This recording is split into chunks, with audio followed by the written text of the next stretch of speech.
Hello, my name is Jonathan Platt and I represent the J.M. Martinak Shipbuilding Corporation, an 82-year-old family-owned shipyard in Tacoma. We are one of the two qualified bidders for the construction of the new ferries for Washington State. As some of you know, we are concerned with the direction of the new ferries construction program.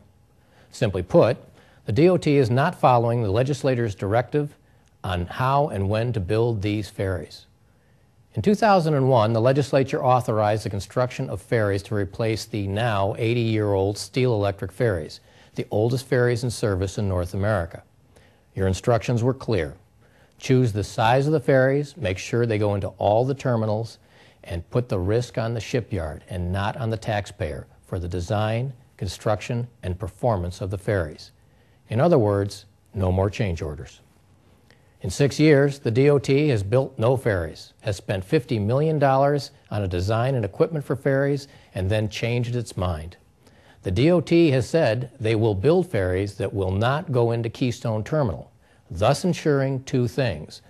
One, that the steel electrics will not be replaced in the near future because, according to the DOT, they are the only ferries in the fleet that can service Keystone. And two, the taxpayer will have to pay as much as an extra $1 billion for special ferries and moving Keystone Terminal. The DOT has put the risk of ferries design, construction, and performance back on the taxpayers, and the DOT expects change orders. Change orders occur when the DOT changes its mind. Since they already changed the size of the ferries after spending $50 million, well, I'm sure you understand what may lie ahead. On the last ferry's construction, there were over 400 changes, and that cost the taxpayers an additional $70 million. The DOT has now set the stage to repeat that performance. Martinak Shipbuilding is prepared to build the ferries that the DOT told you, after their $1 million study, are the optimal size. Martinak can and will build ferries that will go into all the terminals as they are today, including Keystone. We will build ferries that meet the highest standards of safety and terrorist protection. Ferries that are comfortable to the rider and will keep the schedule. And as the law demands, J.M. Martinak will take full responsibility for the design, construction, and performance of these ferries. No change orders, no extra cost to the taxpayers. Now, who do you believe? Do you believe an agency that has wasted 6 years and millions of taxpayer dollars and will waste millions more? An agency that is all too happy to have change orders that will cost millions of extra dollars.